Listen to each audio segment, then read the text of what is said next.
Movie की शुरुआत में हम एक बड़ नाम के आदमी को देखते हैं जो स्विमिंग पूल साफ कर रहा था। तभी वो अपने कपड़े चेंज कर एक घर में चला जाता है। वो अपनी मास्क और अपनी गन को निकाल लेता है, जहाँ पर हमें ये रिवील होता है कि वो एक वैम्पायर हंटर है। वो वैम्पायर को मारकर उसके दांत को निकालकर बेचा करता है, क्योंकि इस टाइम वैम्पायर के दांत बहुत महंगे मिलते हैं और वे इससे अपनी कमाई करता है। तभी बट उसके घर के दरवाजे पर सिल्वर वायर लगा देता है ताकि कोई भी वैम्पायर अंदर से भागते हुए आए तो उसका सर कट जाए। उसके बाद बट अपनी गन को लेकर अंदर जाता है। तभी उसके सामने एक बूढ़ी औरत आ जाती है जो उससे कहती है कि तुम मेरे घर पर क्या कर रहे हो। तभी बट उसे शूट कर देता है, जिससे बूढ़ी औरत दूर जाकर गिरती है, जो कि असल में एक वैम्पायर थी और वह दौड़कर तुरंत उस पर हमला कर देती है। इन दोनों के बीच में जबरदस्त फाइट होती है और बड़ी मुश्किल से बट उसका गला काट देता है, जिससे उसकी मौत हो जाती है। और यहाँ पर हमें ये पता चलता है कि वैम्पायर किसी भी गन से नहीं मरते हैं, उनको मारने के लिए सिर्फ उनका गला काटना पड़ता है। तभी पीछे से एक वैम्पायर बट की तरफ भागते हुआ आता है, लेकिन वहां पर लगाई हुई तार की वजह से उसका गला कट जाता है। तभी सीन शिफ्ट होता है और हम बॉर्डनरी नाम की औरत को देखते हैं, जो कि एक वैम्पायर थी। वो रियल एस्टेट में काम करती थी।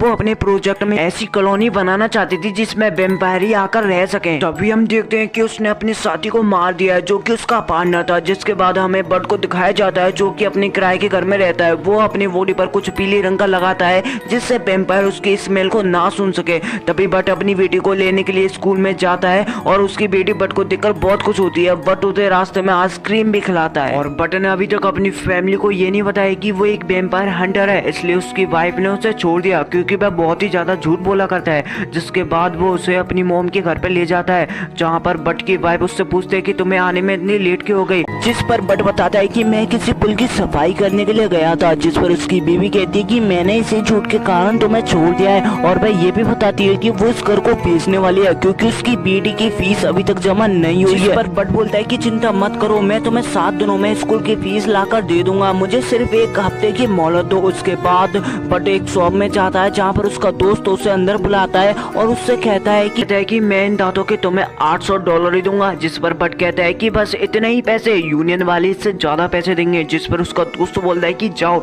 यूनियन वालों को ही बेच देना। यूनियन यहाँ की वैम्पायर हंटर सोसाइटी थी। वो अपने एम्प्लॉय को वैम्पायर मारने के लिए बेचते थे और उनके दांतों को इकट्ठा कर पैसे कमाते थे। पर बट अपने दोस्त को ये दांत बेच देता है और साथ ही अपने गन और जूते भी, ताकि वो ज्यादा से ज्यादा अपनी बेटी की फीस के लिए पैसे जमा कर सके। और फिर रात को हम बॉर्डनरी को देखते हैं, जो उसी घर में जाती है जहाँ पर उस बूढ़ी औरत की डेथ हुई थी। और वैसे देखकर घबरा जाते हैं, क्योंकि वो उसकी बेटी थी। बॉर्डनरी 500 साल पुरानी वैम्पायर है। गुस्से में आकर अपनी साथियों से बोलती है कि जिसने भी इसकी ऐसी हालत की है उसे ढूंढ कर लाओ, मैं उसकी इससे भी ज्यादा बुरी हालत कर दूंगी। तभी बॉर्डनरी को बट का खून मिल जाता है। उसका साथी बोलता है कि इससे उसको ढूंढने में आसानी होगी। अगले दिन बट अपने दोस्तों जॉन से मिलता है, जो यूनियन का मेंबर था, और वह जॉन से रिक्वेस्ट करता है कि वो दोबारा से यूनियन में काम दिला दे। यह सुनकर जॉन बट को अंदर ले जाता है, जो एक लॉन्ड्री शॉप के अंदर ग्राउंड में सीक्रेटली बनाया गया था, और वह उसे अपने मालिक के पास ले जाता है और वह अपने मालिक से कहता है कि बट को एक और बार मौका दे दिया जाए। यहाँ पर जॉन की बहुत ही ज्यादा रिस्पेक्ट है, क्योंकि जॉन बहुत ही ज्यादा पुराना हंटर है। तभी मिस्टर सिकर बट की गलती गिनाने लगते हैं, क्योंकि जब बट पहले काम करता था तो उसने कई सारे रूल तोड़े थे और वो उसे काम तो दिला देंगे, पर उसने दोबारा गलती की तो वो उसे काम से निकाल भी देंगे। तभी वो बट को डे शिफ्ट देते हैं। अब उसे दिन में ही वैम्पायर को मारना होगा। जिसके बाद बट काउंटर पर जाता है, जहाँ पर सेठ नाम का आदमी मिलता है। बट उसे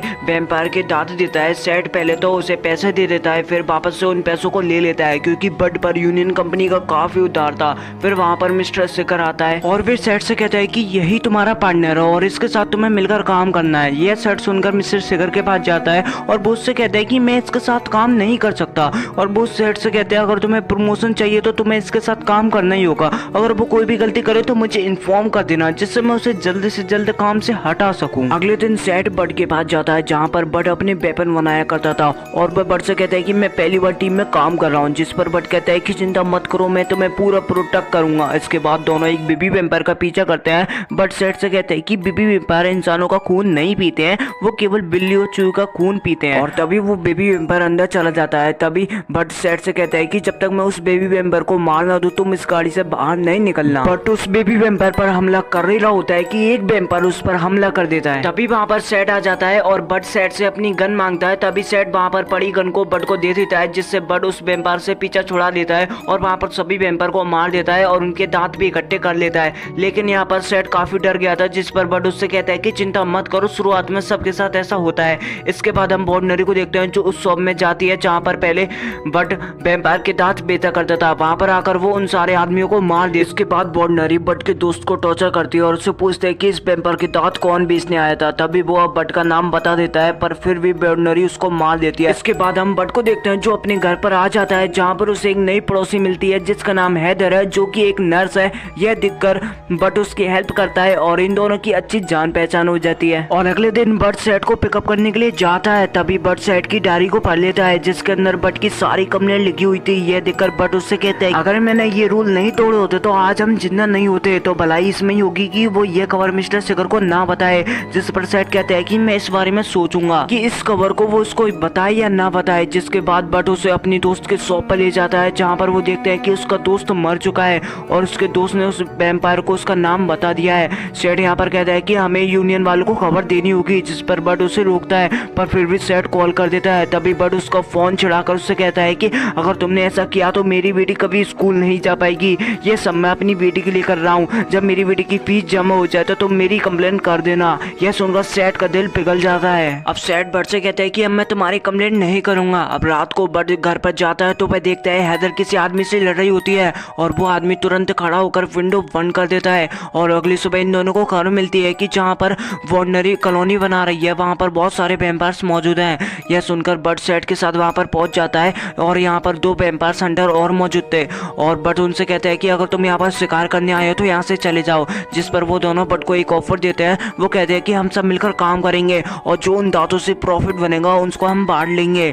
बट ये ऑफर मान लेता है और अंदर जाकर ये सभी लोग वैम्पायर से लड़ते हैं और यहाँ पर ये लोग 100 से भी ज्यादा वैम्पायर्स को मार देते हैं और ये लड़ाई बहुत ही ज्यादा जबरदस्त होती है। इसके बाद ये सभी लोग वैम्पायर्स के दांतों को निकाल लेते हैं। पर लड़ाई में एक वैम्पायर ने सेट पर हमला कर दिया था, जिससे सेट काफी डरा हुआ है और वहाँ से निकलते वक्त बट उससे कहते हैं कि तुम बहुत ही ज्यादा बहादुर हो, इसलिए तुम उस वैम्पायर से लड़ पाए। सेट यह सुनकर काफी ज्यादा खुश हो जाता है और फिर बट से कहते हैं कि मैं भी तुम्हारी तरह हंटर बनना चाहता हूँ। इसके बाद बट अपनी वाइफ के पास जाता है, जहाँ पर वो उसको बताती है कि मैं इस घर को बेचने वाली हूँ, क्योंकि बट के पास अभी तक पैसे जमा नहीं हुए थे। बट ये इस बात से बहुत परेशान था। तभी बट अपनी बेटी को उसके दोस्त की पार्टी में ले जाता है, जहाँ पर वो उसी आदमी को देखता है जो हैदर से लड़ रहा था। तभी उसको समझ में आ जाता है कि यहाँ पर तो कुछ न कुछ तो गड़बड़ होने वाली है। तभी ऑर्डिनरी का कॉल आता है उसे और वो उससे कहती है कि तुमने ही मेरी बेटी को मारा है, इसलिए अब मैं तुम्हारी बेटी को छीन लूंगी। यह सुनकर बट अपनी बेटी को वहाँ से ले जाने लगता है और उसे कार में बिठाकर उससे कहता है कि तुम गेम खेलते रहना। तभी वहाँ पर वही आदमी उसे मारने के लिए आता है, जिसे बट उसे मार देता है और कार लेकर वहाँ से निकलने लगता है। लेकिन तभी ऑर्डिनरी के आदमी उसको जान से मारने के लिए उसका पीछा कर रहे होते हैं, लेकिन बट एक एक करके सबको चकमा देकर मारने लगता है। और बट एक टनल तक पहुंचता है जहाँ का रास्ता बहुत ही छोटा था और वह तभी अपनी गाड़ी के चारों टायरों को पंचर कर देता है और अपनी कार वहाँ से लेकर निकल जाता है, जिस वजह से वो लोग उसका पीछा नहीं कर पाते।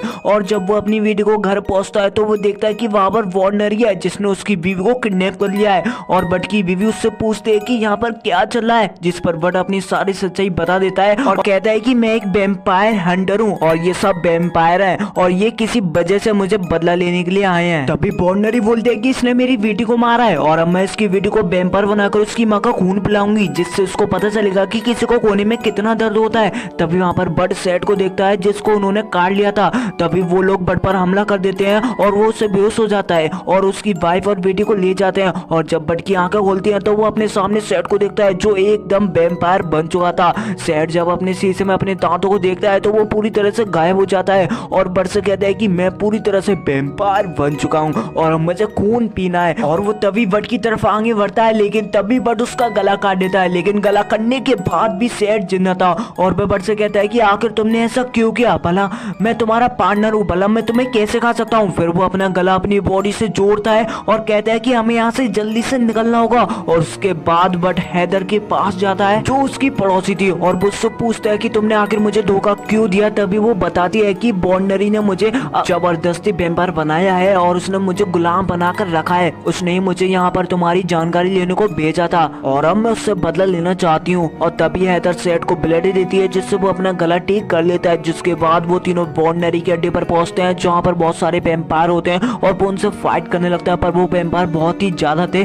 जिनसे वे फाइट नहीं कर पाते। तभी जॉन वहाँ पर अपनी मशीन गन लेकर आ जाता है और वो उन सबको मार देता है। तभी हैदर बट को बताती है कि हमें वो रास्ता मिल गया है जहाँ पर तुम्हारी वाइफ और बेटी है और मैं सेट के साथ दूसरी जगह पर वैम्पायर को मारने जा रही हूँ और तुम जॉन के साथ अपनी बेटी को बचाने जाओ। और इधर वार्नरी अपने आदमी से कहती है कि शायद वो लोग आ गए हैं और जाओ उन्हें पकड़ कर लाओ। पर इधर जॉन और बट वैम्पायर्स को मार रहे होते हैं, तभी एक वैम्पायर जॉन को काट लेता है जिससे उसको काफी दर्द हो रहा था। फिर जॉन गेट का दरवाजा बंद कर उसे बाहर भेज देता है और उससे कहता है कि मेरी चिंता ना करो, मैं इन्हें मार कर वापस से बाहर मिलूंगा। बट अपने दोस्त जॉन की बात सुनकर बाहर चला जाता है। फिर हम देखते हैं कि जॉन की बंदूक में से गोली खत्म हो गई है, जिसके बाद वो अपनी बॉडी पर लगा हुआ बम निकालता है और उसी बम को ब्लास्ट कर देता है। और इधर हम देखते हैं कि वार्नरी का साथी बट के पकड़ने के लिए आ गया है, लेकिन तभी वहां पर सैड और हैदर आकर उसे मार देती हैं। फिर बट वार्नरी के पास जाता है और उसे शूट करने लगता है, पर वो इतनी ज्यादा तेज होती है कि बट को ही गिरा देती है और वो उसको मारने वाली होती है कि तभी उसकी वाइफ उस पर पीछे से हमला कर देती है, लेकिन इससे भी उसको कुछ नहीं होता। और तभी बट उठता है और उस पर शूट करने लगता है, लेकिन वार्नरी उसकी गोलियों को अपने दांतों से पकड़ लेती है और उसे मारने के लिए आगे बढ़ती है, लेकिन तभी अचानक से उसका गला कट जाता है जिससे वो वहीं पर मर जाती है,